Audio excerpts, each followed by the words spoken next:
Good morning. I'm going to talk today about the theme behind our book, Cooperation and Coercion. And if you haven't read the book, there are no spoilers here. I'm going to be talking about the general idea. Every time humans come together to do anything as a group, we organize ourselves according to one of two principles, either cooperation or coercion. And of course, coercion is when one person tells everybody else what they're going to do and you have to do it. Cooperation is when people are free to come together voluntarily. And if things work out, that's great. They continue doing what they're doing. If they don't, you're free to walk away and go do something else. Now, think about a simple case of cooperation. And we've got this guy on the right here who doesn't have a shirt. We'll call him Naked Guy. And Naked Guy says to himself, I wish I had a suit. And I have money and I would happily pay for a suit. Well, along comes this guy, we'll call him the guy on the left. And the guy on the left says, or the guy on the right says, look, I would like a suit. And the guy on the left says, well, I have a dress. And guy on the right says, no, dress makes me sad. I don't want a dress. I want a suit. And so what guy on the left does is he has an incentive to go away and figure out how he can satisfy Naked Guy. And so he comes back and he says, well, look, how about this suit? And Naked Guy says, yes, suit makes me happy. So let's exchange. And Naked Guy gives money to guy on the left. Guy on the left gives the suit to the Naked Guy. And they're both happy. This is the essence of cooperation, that people are free to come together and transact business. And if it makes both of them happy, that's great. They transact the business. If either one of them isn't happy, they're free to walk away and say, no, I don't want to engage in this transaction. Now, while there's no problem here, imagine the same sort of thing addressed through coercion. So here again, we have Naked Guy, and Naked Guy says to himself, I'd like a suit, and I have money and I could pay for a suit. Along comes government. Government says, okay, you're naked. We need to do something about this. So here's a dress, put it on, and give me your money. And of course, Naked Guy is sad because he doesn't like the dress. But there's nothing he can do about it here. In a coercive environment, you have to do whatever it is the coercer, in this case, the government, tells you to do. And what you're seeing here is one of three problems I'm going to discuss with respect to coercion. And it's the knowledge problem. And the knowledge problem says, look, the decision makers in a coercive environment don't know what's good for the person better than the person knows for himself.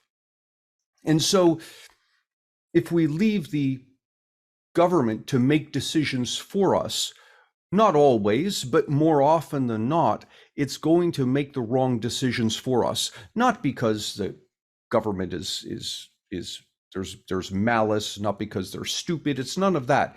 It's simply that the policymakers don't have as much information as you do. And so they're apt to make the wrong decisions for you. So another problem we encounter with coercion, we've got this Naked Guy and he says, I'd like a suit and I have money to pay for a suit. And along comes this guy with a dress. And the guy with the dress says, look, I've got a dress. Would you like the dress? And Naked Guy says, no, dress makes me sad. I don't want the dress. Now, in the cooperative environment, this guy on the left has an incentive to go off and find what it is that makes Naked Guy happy and bring it back to him. But in a coercive environment, this guy on the left has a different opportunity now. That is, he can summon the government and say, look, I've got money. I need you to do something here. And the government shows up and says, hey, there's a Naked Guy. And this guy on the left says, yeah, I can solve this Naked Guy's problem with this dress that I have here. So the government says, okay, you take the dress. And the guy on the left, he pays off the government. And what happens? The guy is sad because he's got a dress. He doesn't want a dress. The guy on the left is happy because he sold his dress. Furthermore, In this part of it is what we would call regulatory capture. That is, what's happened is the guy on the left who's an entrepreneur, is looking to make money, and rather than directing his attention to satisfying the naked guy, he turns his attention to satisfying the regulators, the government. And we call this regulatory capture. And I'll talk about it later, but in essence, what it means is it's a situation in which the people involved in the market can co-opt the government to get the government to regulate the market in a way that's beneficial for them. And so this guy on the left has manipulated, has co-opted the government to step into this transaction and act in a way that benefits this guy on the left. Now, notice something else. The government has gotten something out of this. We call this political profit. Now, be careful about this, because in a lot of societies, ours included, it's illegal to pay off politicians. So I have the guy on the left paying something to the government. So it's illegal to pay off politicians. However, there are ways around these things.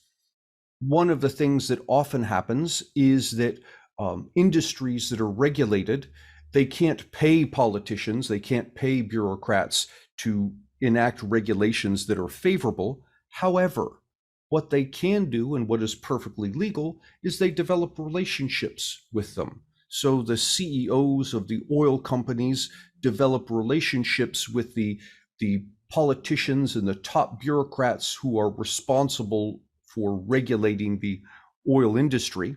And when those top politicians and bureaucrats retire from government service, because of these relationships, they could get hired by the oil companies at lucrative jobs. This is one example of ways that you can, in essence, have some tacit agreement with the regulators that they can benefit if they help you. Another form of political profit is simply votes. And I'll talk about this in a moment, but you see this all the time with politicians saying things to the voters. Look, if you elect me, I will give you lots of stuff, whatever the stuff is, free tuition, free healthcare, cell phones, or whatever it is. You elect me, I'll give you this stuff. That's the same kind of phenomenon playing out here. It's somebody in the market who stands to benefit from the government intrusion, offering something to the regulators, either money or promises of money later or votes. That's political profit. So with coercion, if we were to organize ourselves via coercion, we're going to fail for three reasons. One is this knowledge problem, that the regulators don't know better than you do what's good for you. The other is regulatory capture, that once the regulators show up as a force that can intrude on the market, entrepreneurs have an incentive to try and co-opt their behavior, try and get the regulators on their side. And then the third is political profit. That is, the people who are in the position of the government, the regulators, themselves have the ability to benefit by intruding on markets. So these three problems are going to show up when we organize ourselves via coercion. So I want to talk about them one at a time. Let's start with the knowledge problem. And imagine if we drove by coercion. Now, the way this would work is you would have a car and you paint the windows of your car black so you can't see out of it. And you're in the car, you're the driver, you can't see out, but on the car are cameras pointed at the front, at the back, on the sides. And these cameras all go into, they video feed into some room where there's a bunch of smart people. And the smart people see the video feeds from all of the cars out there, and they've got computers processing the thing. And the people in that room decide for the drivers what the drivers are going to do. So here you are in the car, the windows are all blacked out, and you've got a headset on. And the regulators will call you and they will say, okay, driver 12, I need you to speed up 5 miles an hour. I need you to move to the left lane. I need you to move to the right lane. I need you to slow down. I need you to stop. All these sorts of things. The regulators will issue orders to the drivers. Now, put aside for the moment the clear problems of doing it that way. Think about if the regulators were trying to do the best job they possibly could. What kinds of things would they have to know? In addition to the video feeds coming in from the cameras on your car, they've got to know all kinds of other details, like what's your destination? Where do you plan on going? Do you plan on making stops along the way? Who's in a hurry? Who isn't? What are the road conditions like? What are the cars around you doing? All these sorts of things the regulators would have to have in their minds, in addition to what they're seeing on the video screen, to be able to make decisions for the drivers. Now, think about a simple case. There's 10,000 cars, and there's 10 things a car can do. Speed up 5 miles an hour, speed up 10 miles an hour, slow down, stop, turn left, turn right, all these things. So imagine 10 things a car could do, 10,000 cars, that's 100,000 choices that these decision makers have to make, and the conditions are constantly changing. So even if we had some really smart regulators who were analyzing all this data and they had supercomputers helping them, and they came to a decision, okay, we know what every driver needs to do, and they communicate those decisions to the drivers. By the time the drivers get those decisions and start acting on them, everything's changed. The decisions that are now outdated, and you have cars running into each other, you have a mess. And clearly that's stupid. And that's not the way we do driving. The way we do driving is not by coercion, it's by cooperation. That is, you leave the drivers alone to make decisions for themselves. You decide based on what you're seeing. Should you speed up? Should you slow down? Should you turn left? Should you turn right? All of this. And notice something interesting.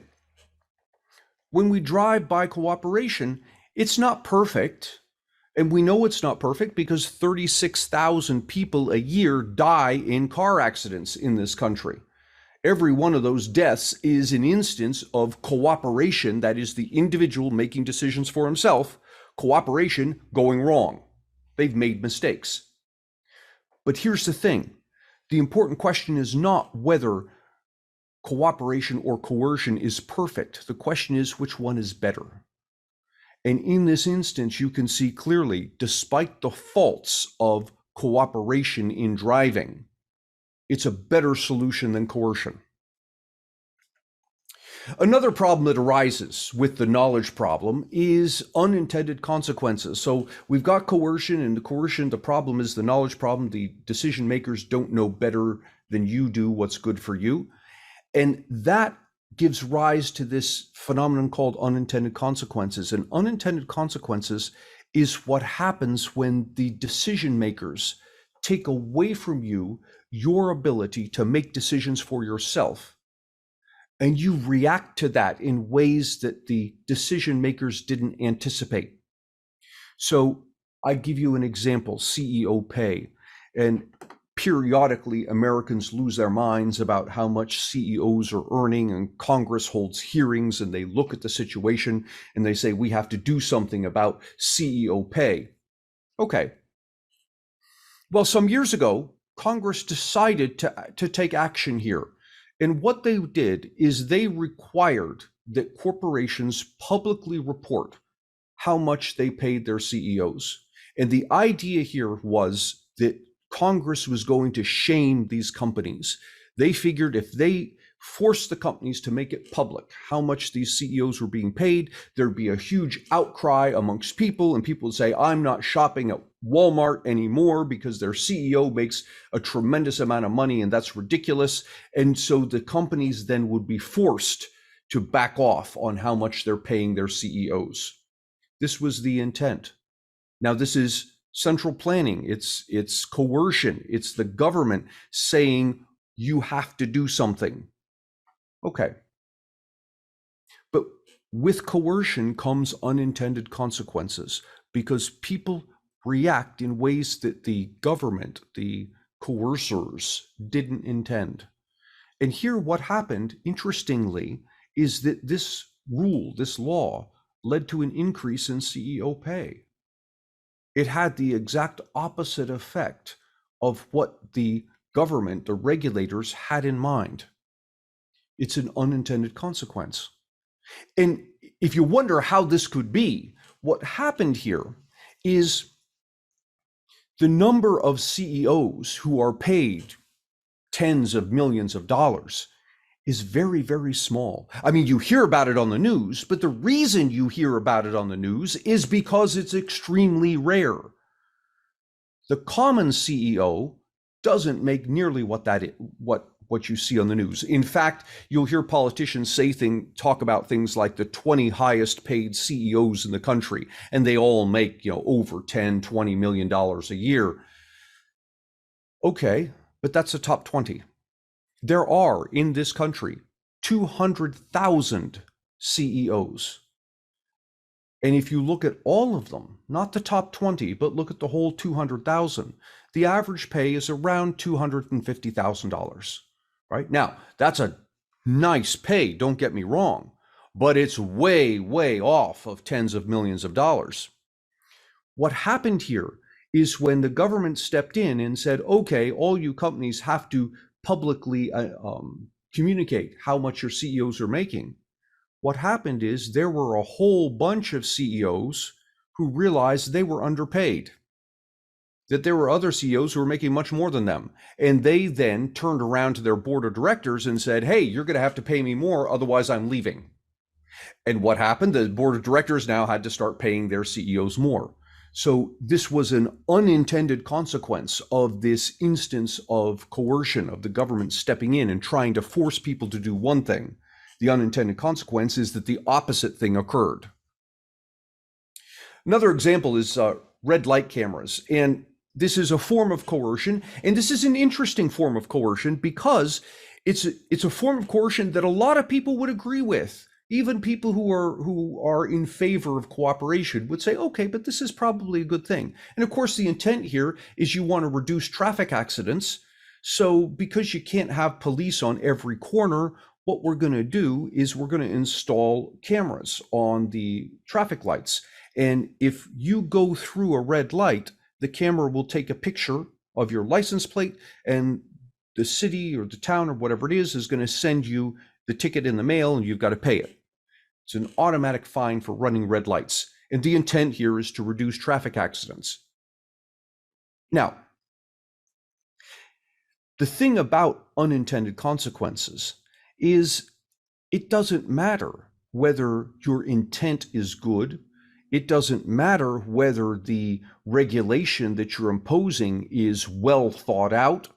It doesn't matter whether lots of people are in favor of the regulation.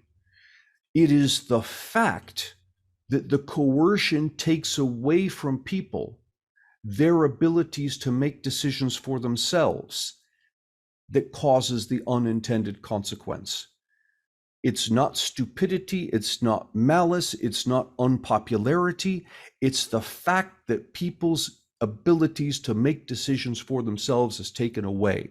That's what causes the unintended consequence.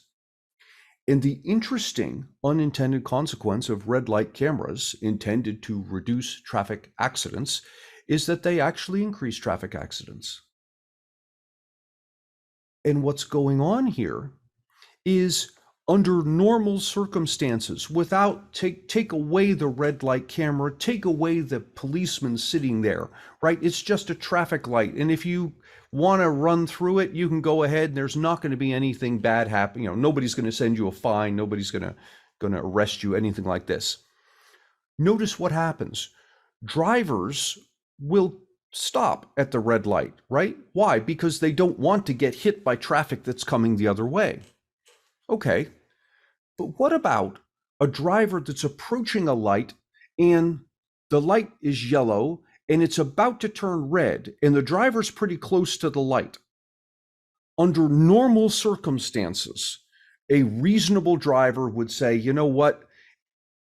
I'm going to cause an accident if I slam on my brakes at this point, and I can get through that light before the other traffic starts to go. I'm going to make the decision to go ahead and go. That's what a normal driver would do in a situation like that. But now enter the red light camera. with the red light camera, this driver knows if he does that reasonable thing of go ahead and run that light, he's going to get a $200 ticket because the thing's going to take a picture of him. So what does he do? He slams on his brakes. And when he slams on his brakes, the guy behind him runs into him. And that's the sort of thing that has been happening at these intersections where they put the red light cameras.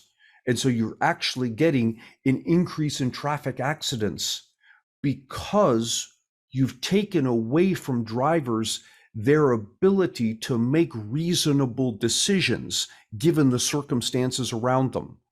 And you've imposed this rule on them. You go through this light, I don't care what the circumstances are, you get a $200 ticket. Another example, I'll give you just this one, is fishing quotas. And the intent here is to protect a fish stock. And so what do? You say, okay, you can't catch the small fish. You can't keep the small fish. You got to release them. So you're fishing and this fish comes in and it's too small, you throw it back. And what's the intent? The intent is that, these little fish, they're juveniles, and you want them to grow up and make more of themselves so that we have more fish out there. So the only fish you can take are the big ones. Okay. And again, that seems reasonable. Now, it's coercion. It's the government telling you what you may and may not do. And it has some interesting unintended consequences. The unintended consequence here is that it can actually diminish the fish stock. To understand why, remember that if you're fishing and you catch a small fish, one of two things is true. Either you've caught a juvenile, in which case absolutely you should throw it back, or you happen to have caught an adult fish that is just small. Now, with this rule that you've got to throw back the small fish, notice what happens. You've established a force in the gene pool here that favors small fish. Because when you find a big fish, you catch it, you take it away. You find the small adult fish, as far as you know, it's just a small fish, you throw it back. And so what happens? All of a sudden, these smaller fish have an evolutionary advantage over the bigger fish. And over time, you keep doing this, you put pressure on the fish to evolve into a smaller form. So you actually diminish the fish stock. Now, be careful, because I'm not saying that the unintended consequences outweigh the intended consequences. It may well be the case in some of these examples that, okay, I get these unintended consequences on the side, but in magnitude, they're relatively small compared to my intended consequences, in which case I want to keep this regulation, this coercion. I want to keep doing this thing. But often, the unintended consequences, in effect, are quite large, and the intended consequences are small, in which case you're actually achieving the opposite of what you wanted. So that's the first problem with coercion, is the knowledge problem, which leads to unintended consequences. Now let's talk about the second problem with coercion, regulatory capture. What you're seeing here are the costs adjusted for inflation of the 6 most expensive US wars: the war on poverty, the war on terror, World War II, the war on COVID, the war on drugs, and the Vietnam War. In dollar terms, these are the 6 most expensive wars that the US has fought. And of these 6, only 2 of them are wars in the sense that we normally think of wars, involving the military and this sort of thing. But look at these numbers. By far, the war on poverty, we have spent way more on that than we spent on World War II. In fact, we've spent more on the war on terror than we did on World War II. The war on COVID, almost as much as we spent on World War II. Now, regulatory agencies are, when it comes to these wars that aren't really wars, the war on poverty, the war on COVID, the war on drugs, regulatory agencies will wage these wars. They're parts of the government that are responsible for dealing with poverty, for dealing with COVID, for dealing with drugs. These regulatory agencies will come to be dominated, influenced by the people they regulate. rather than by the public interest. So, for example, California has a three strikes law, and the three strikes law says you commit a crime, maybe a misdemeanor, some small thing, you commit another crime, misdemeanor, small thing, you commit a third small crime. No matter how small that crime is, because it's your third one, you go to jail for a long time, let's say 20 years. It's the three strikes law. The intent is to get small time repeat offenders off the street. That law, as you can imagine, is not that popular, but it persists. It persists because there are people who lobby strongly for that law to remain. They spend a lot of money lobbying politicians to keep that law in place. And that group that lobbies so hard to keep that law in place is the union that represents the workers who work in the state correctional facilities. That is, there's a regulatory capture going on here, that the regulators aren't thinking in terms of what's best for society. They're now thinking in terms of what's best for the people who work in the prisons. And the people who work in the prisons benefit from the three strikes law because the three strikes law makes more prisoners, which increases the demand for those workers, which in turn increases the amount of revenue that the workers' union brings in, increases the influence of the union, and the union turns around and now encourages the politicians to keep this three strikes law in place. This is regulatory capture. The people who are being regulated step in and co-opt the government to their benefit. So think about this big war, the war on poverty.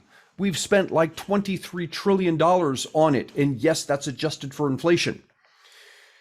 The war on poverty has come to be dominated by people, not the poor, but the non-poor who benefit from employment and poverty programs. Today, the war on poverty includes a whole bunch of federal programs. In total, there are about 200 of these. And these are not programs that we've tried and gotten rid of and put in new ones. These are all, plus or minus a couple of them, these are all things that currently exist. Our war on poverty is everything you see in front of us. The Earned Income Tax Credit, Refundable Child Credit, Temporary Assistance for Needy Families, it goes on, medical assistance to refugees, migrant education, emergency food and shelter program. Each one of these things you see here has behind it a bunch of government employees whose jobs it is to administer these programs. And on top of the programs are a bunch of regulators and politicians whose jobs it is to monitor these programs. In total, there's a tremendous amount of people, not poor people, regular middle-class people and politicians who are employed by this war on poverty. Now, you might say, okay, yeah, but it's good that we have all these people working to fight poverty because poverty is an important thing to fight. Okay, but take a look at this. This is the US poverty rate from 1959 up to the present. And you can see in 1959, the poverty rate, so the fraction of Americans living in poverty, starts to decline. It declines precipitously. And then we start the war on poverty. So the poverty rate is declining tremendously, and then we begin in 1967 the war on poverty, which has led to that wall of text I showed you. And what's happened since the war on poverty began? Poverty goes down, it goes up, it goes down, it goes up, it goes down, it goes up, but basically it's unchanged. It hovers around 13%, plus or minus a bit, ever since we started the war on poverty. And this is why you'll hear politicians say, you know, we waged a war on poverty and poverty won. That's this. There's been basically no change in the US poverty rate over the past 50 years. And in total, over those 50 years, we've spent $23 trillion. Now, a counter argument to this is, yeah, but if we hadn't spent that $23 trillion, imagine what our poverty rate would be. Maybe they'd be 40% of people living in poverty when today there's only about 13. So maybe that $23 trillion was money well spent. Okay. And there's no way that I can argue with that because I have no idea what would have happened had we not spent the $23 trillion on poverty. Nobody does. But what I do know is what would have happened if we had spent that $23 trillion differently. For $23 trillion, we could have cut a check for $10,000 to every poor person, not every poor household, every poor person, man, woman, and child. We could have cut a check for $10,000 to every poor person every year from 1967 to the present. The cost of that would have been $23 trillion, and it would have completely eliminated poverty. We would have, had we done that, there would be a 0% poverty rate, and there would have been a 0% poverty rate for the past 50 years. We could have eliminated poverty completely a half a century ago for the same amount of money that we have spent on that wall of text you see there. And that raises the question, why did we do this? We did it because cutting a poor person a check for $10,000 requires very few federal employees. We already have a tax system, right? The IRS, that every year everybody's already reporting how much money they earn to the IRS. So the IRS knows who's poor and who isn't. It's got their addresses, their social security numbers. And every year the IRS cuts tax refund checks to people. We could have had the IRS handle this, and it would have cost us, in terms of extra personnel, maybe nobody. And that's why we didn't do it. Because the hundreds of thousands of people who work in the federal government benefit from the war on poverty, because all of those programs that you see there create jobs for people, middle-class people, politicians, bureaucrats, to administer these programs. Now, you might ask, well, okay, but if we got rid of all those programs, we just cut checks to poor people, what would happen to all of those middle-class people who are employed there? They'd all be out of jobs. Well, no, they wouldn't be out of jobs. They would be out of these jobs. They're middle-class people, they're educated, they're trained, they have experience, they'd find jobs somewhere else, doing something that actually creates value, as opposed to doing this that could be done far, far more cheaply and far more effectively if all of those government jobs didn't exist. This is regulatory capture. Once the government steps in and intervenes in the marketplace, people involved in the marketplace have an incentive to co-opt the government and get it to act in ways that benefit them, instead of acting in ways that are benefiting the people the regulators are supposed to benefit. So, two problems that we've encountered so far with coercion: the knowledge problem, which leads to unintended consequences, and regulatory capture. And here's the third problem: political profit. And think more in terms of votes here. So I want to ask this question that you hear politicians asking a lot about fair share. Who's paying their fair share? And to start off this conversation, I want to consider all sources of non-governmental income. That is, income that people earn in the marketplace. So that's wages and salaries that you earn from your job. It's business income if you own a business. It's capital gains if you have stock and you buy it low and you sell it high. It's rental income if you own some apartments and you rent them out to people. It's deferred income, which higher income people will do. If they earn a lot in one year, they'll say, don't give me the whole amount in one year. Give me half of it this year, half of it next, so that I'm taxed less on it. So that's deferred income. And let's include interest income, right? Interest that you earn on your savings. So all sources, every source of income a person could possibly earn. So when I say income henceforth, that's what I mean. All sources of income, whatever. And let's then do all the accounting and legal gymnastics that people do to reduce their tax liability. So write-offs and deductions and exemptions and all of this stuff, the income deferral. Do everything you're going to do to reduce your tax liability. After you have done that, ask the question, how much money did people actually pay? And when I talk about money paid, I mean money paid in taxes to the federal government.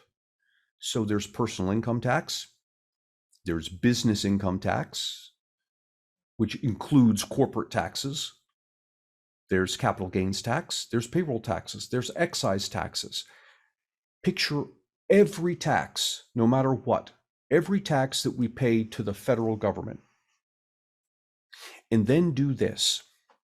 Take all of that income that people earn and divide it by all of the taxes that they pay to the federal government. And that's what we'll call the average effective federal tax rate. That is, that's the tax rate that people are actually paying. So I give you an example here. You've heard that once upon a time in this country, we had a tax rate as high as 92%. This was back in the 1950s. And it is true, we had an income tax rate that was 92%. It only applied to about 150 people. It was the ultra rich. So about 150 people paid this tax. But they really didn't pay 92%. 92% was that top tax bracket.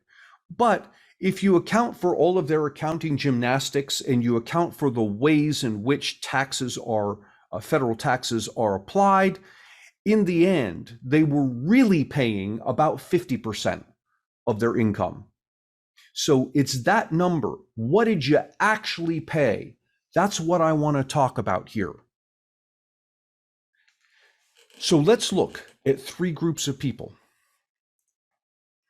In the United States, the average poor person, that is, if you look at the poorest 20% of Americans, the average poor person earns just shy of $16,000 a year. A middle income person in the United States earns just under $62,000 a year. And a one percenter, the average one percenter, earns almost $2 million a year. This is money that these people earn from regular market transactions. So you go out, you get a job, you get paid, or you buy stock and sell it or profit and you earn something, or you rent out something, you get some income, or you have some savings on interest on your savings account, all that stuff, all of that market income.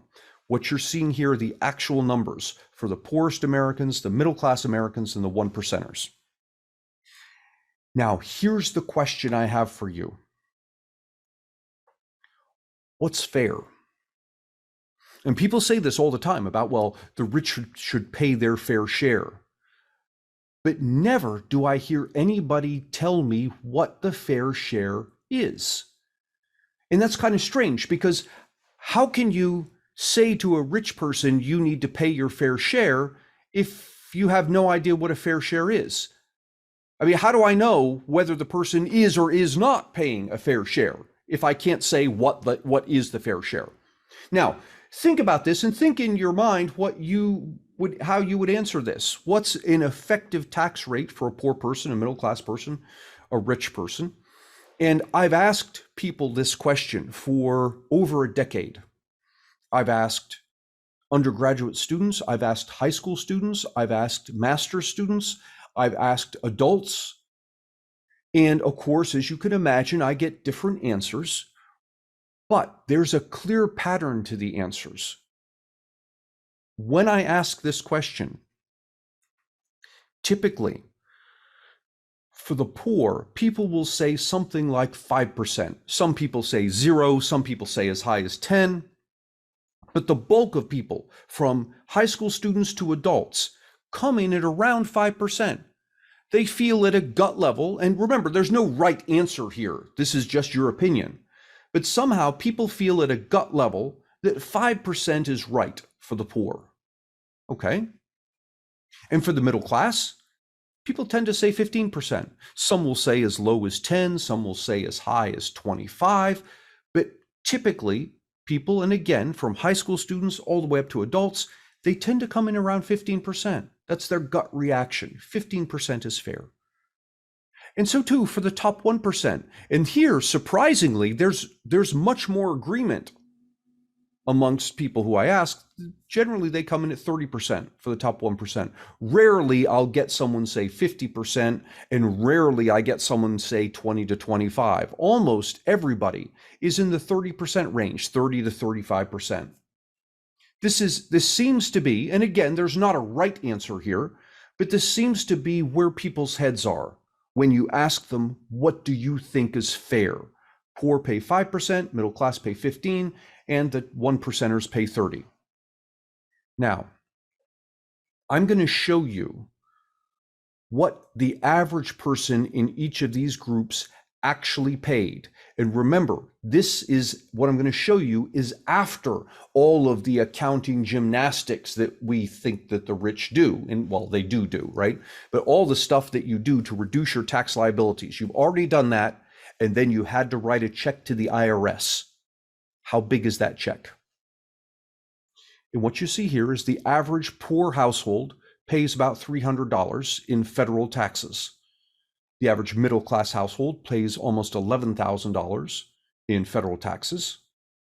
And the average 1%er pays over $600,000 in federal taxes. Now, if you do the math, divide those taxes that they paid by their incomes, what do you see? You see the numbers are coming in remarkably close to what people already say is fair.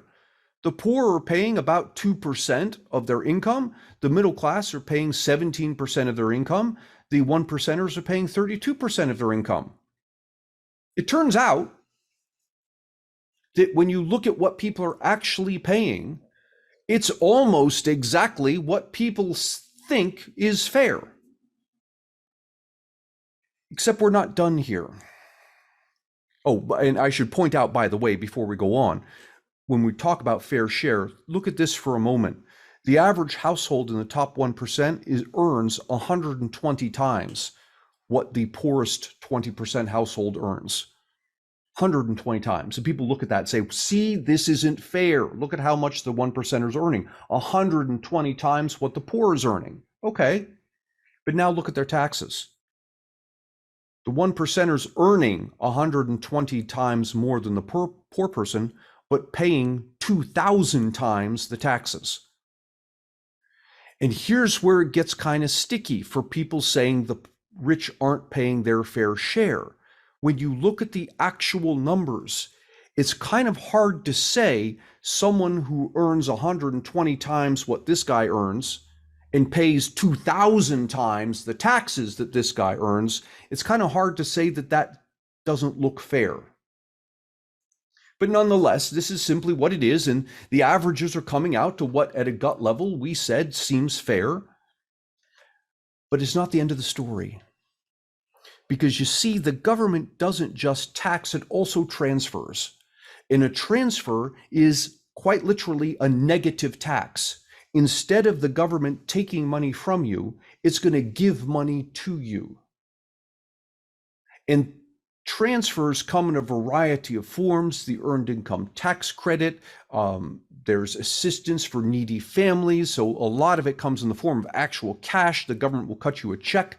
Other forms of it come in things that are called near cash. Near cash is, it's not cash, but it's the next best thing. For example, they'll cover your medical bills with Medicaid. So you go to the hospital and you get a bill for $10,000 and Medicaid will cover it. They'll pay that $10,000. So that's a transfer. Now, think about transfers for a moment. The average household in the bottom 20% receives $20,000 a year in transfers. The average middle class household receives almost $17,000 in transfers. The top 1% receives $13,000 in transfers. Now, you might ask the question, wait a minute, how come the top 1% are receiving transfers at all? Well, one of the transfers is Social Security, right? So Social Security benefits, retirement benefits, disability benefits, those are transfers. It's the government cutting you a check. So even the rich people, while they won't qualify for many of the other things, they still would qualify for Social Security benefits when they retire. And that's largely what you're seeing there. So these are federal transfers. This is money the government gives to people. Now, let's do the math here. Look at people's incomes after you take away the taxes and after you give them back their transfers. And you could see what happens here. The poorest Americans were earning about $16,000. We took $300 away from them in taxes. We gave them $20,000 in transfers. So they went from, the average poor household went from $16,000 to $36,000. The average middle class household went from $61,000 to $68,000. The top 1%er went from almost $2 million to $1.3 million. And now if you calculate the effective federal tax rate, look at what it is. The poor are actually being taxed at a negative rate. The average effective tax rate on the poor, when you account for transfers, is negative 126%.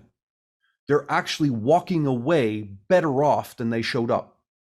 So too, middle income households are negative. It's negative 3%. The top 1%, 31%.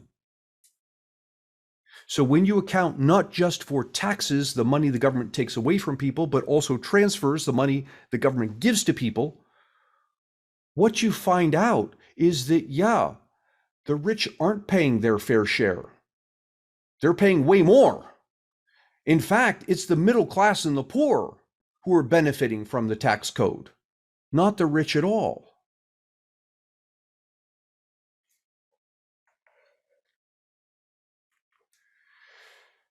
There's another problem here, which is that if you stretch this out and look not just at these three groups, the poor, the middle class, and the 1%, but stretch them out and look at more groups in between, what you'll find is that only the top 40% are net payers.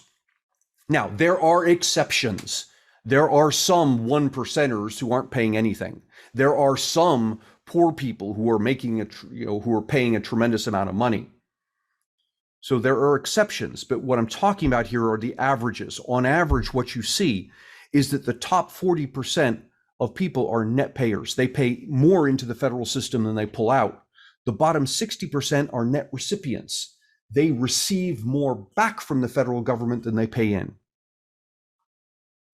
And what that means is that when somebody says, well, this guy is talking about tax cuts and he just means tax cuts for the rich. Yeah, our tax code has become so progressive that pretty much every tax cut is a tax cut for the rich because that's the only people who are paying on average. So here's why, when you look at that, you can see how coercion is failing here. We have a political profit problem. And that is that politicians can foment class conflict. They can say to us, look, the problem are the rich people, that they're not paying their fair share. And we get all rightly upset about that because we haven't looked at the actual numbers that I just showed you. But remember, what are politicians' goals? Their goal is not to achieve what's fair and just. Their goal is to get elected. And then once they get elected, their goal is to get reelected. That's their goal. Now, certainly there are some politicians who really are looking out for the common good and they want to do what's fair and just and right. Certainly they do exist. But what also exists are politicians who really are concerned with getting elected and doing whatever that takes. And here's the perverse thing. If you give me two politicians who are identical in every way, except one, this politician's primary goal is to seek justice and do good. This politician's primary goal is to get elected. On average, this guy's going to win. The guy whose primary goal it is to get elected, on average, is going to be the one who wins the election. And so while we do have politicians that truly are concerned with justice and doing what's right in the common good, on average, the politicians we have are politicians who are primarily concerned with winning. And that presents to the politician a conundrum, because how do you gain votes? To get elected, I need votes. How do I gain it? I deliver benefits to people. I say, vote for me and I'll give you, fill in the blank, free tuition, free healthcare, whatever it is. I'll lower your taxes. I'll raise the taxes on the rich guy. Yeah, but here's the problem. You see, raising taxes to pay for those benefits loses votes. People like to hear the politician say they're going to give them stuff. They don't like to hear the politician say he's going to raise the taxes. So what's the solution? The solution politicians have evolved is to deliver benefits to a majority of voters while raising the taxes on a minority of voters. So I'll say to you, I'll give you free education, I'll give you free healthcare, and how am I going to pay for it? Those dot-com millionaires. I'm going to raise taxes on them and make them pay for it. And if I can't do that, I'll tax people who can't vote. Because really, I just want to get elected, right? So if I have to raise taxes, let's raise taxes on people who can't vote. How do you raise taxes on people who can't vote? Well, what you do is you borrow. You borrow money that has to be repaid later. Later, when people who are currently children and not voting grow up. Later, when people who haven't been born yet are born, grow up, and become workers and pay taxes. So when I borrow, I as the politician, when I borrow to pay for all this stuff I'm going to give to the voters, what I'm really doing is taxing future generations. I'm taxing people who can't vote against me. Those two things, taxing the minority to pay for the majority, creates class warfare. That's what puts us at odds of the rich versus the not rich, and what causes politicians to keep saying about people not paying their fair shares. They're fomenting class warfare, get us fighting amongst each other. Because if the politicians can get us fighting amongst each other, then the majority who are going to vote for the politician in exchange for benefits will be happy that the politician is raising taxes on the minority of rich people over here. Because why? They're evil rich people. They deserve to have their taxes raised. And so these voters who are cheering for me, and they're going to vote for me, and I'm going to raise the taxes on those people and give things to these voters who vote for me. I create class warfare. I also create runaway debt, because when I can't tax them anymore, when these rich people start to push back on me, I borrow. And the borrowing puts a burden on future generations. I'm literally taxing people who haven't yet been born, who can't vote against me. So coercion fails as an organizing principle because of the knowledge problem, because of regulatory capture, and because of political profiting. And I claim, for all the horrible things I've said about coercion, I claim that cooperation also fails. And it fails because, interestingly, of diversity. That some of us are smarter than others, some of us are more attractive than others, some of us are stronger than others, some of us are more talented than others, some of us are richer than others, some of us are simply luckier than others. We're diverse in all these various ways. And because we're diverse in these ways, some of us are going to be in a position to exploit others around us. And so if I leave you in a cooperative environment where you're free to do what you want, you engage with people, the government's not going to interfere. Those of you who are stronger are going to have the ability to exploit the people around you who are weaker. And the way to stop that is with some coercion. It's introduce the government and say, you people who are stronger and richer and smarter, you may not exploit the people around you who are less so. We're going to use coercion to stop that. Now that leaves me with a problem. What's the answer here? Because I've got problems on both sides. With coercion, you've got the knowledge problem and regulatory capture and political profiting. And with cooperation, you've got this problem that some of you are going to be stronger than others and you'll be able to exploit others around you. So what do I do here? Do I embrace coercion or do I embrace cooperation? And the answer is to realize that you don't embrace either one. Rather, you embrace a mix, because there's minuses on both sides. There's minuses to too much coercion, and there's minuses to too much cooperation. That balance has a name. We call it economic freedom. Economic freedom is an environment in which there is enough coercion to prevent people from harming each other. But that's it. That's the only coercion that's there. So a government that prevents you from beating on your neighbor, a government that prevents your neighbor from throwing trash into your yard, and a government that prevents businesses from polluting the atmosphere, a government that prevents businesses from defrauding their customers, that prevents employers from defrauding and breaking contracts with employees, a government that prevents people from harming each other, but otherwise leaves them alone. That's what we call economic freedom. It's that optimal balance of cooperation and coercion. And it turns out that there's some interesting data to look at here.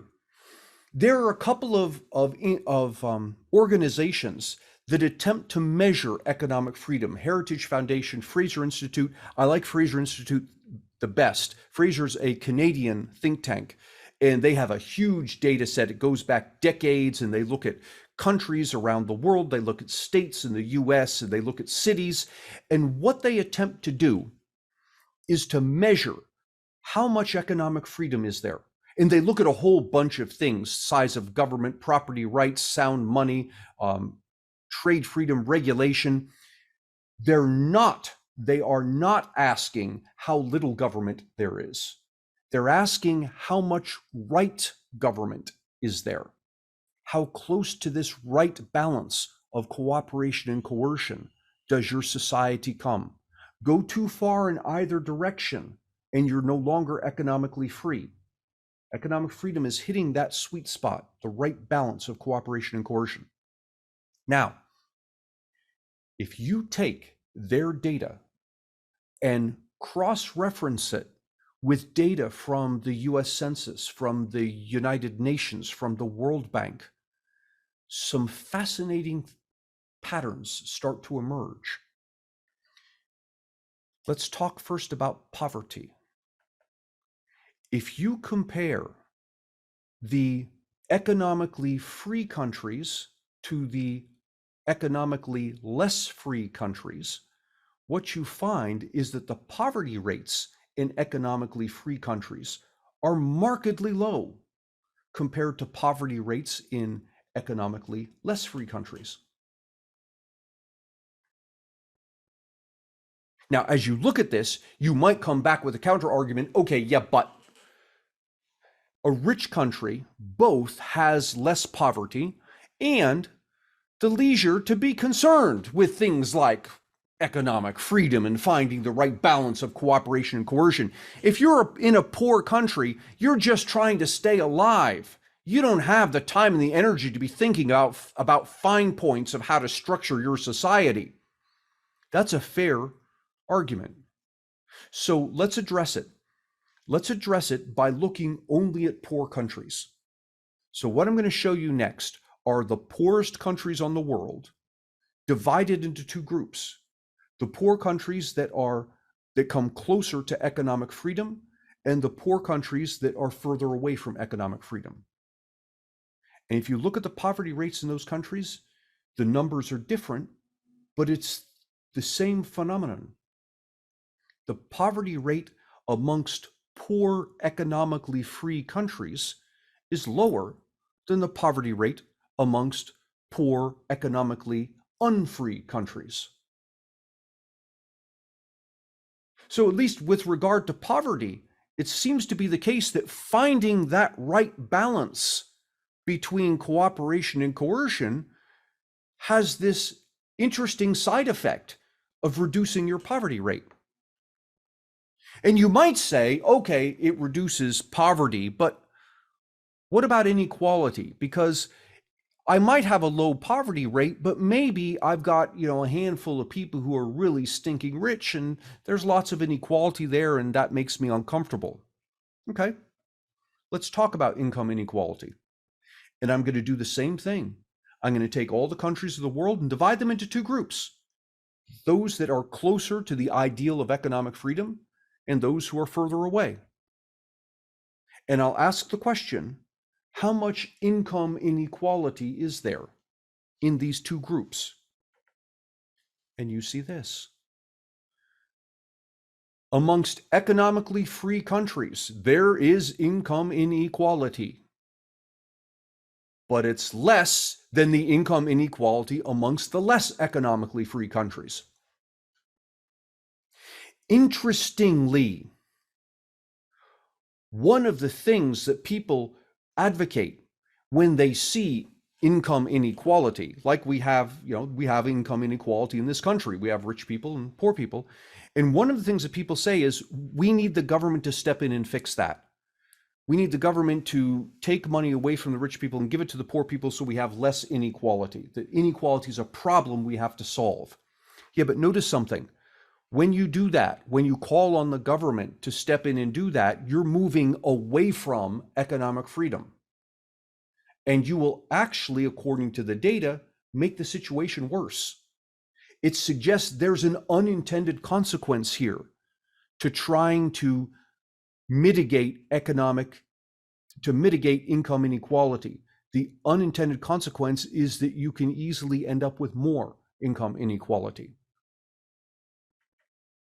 One other thing you might be interested in is gender inequality. This number comes from the United Nations, and they ask the question, they look at countries of the world, they ask the question, how equal are men and women in these countries? And by equal, the UN looks at three things specifically. They look at income, how much income do women earn versus men? They look at education, how well educated are the women versus the men? They look at longevity, which represents access to healthcare. So how much, think of it as healthcare, how much access to healthcare do women have versus men? And the closer the men and the women are, the more gender equality you have. The further away the men and the women are, the more gender inequality you have.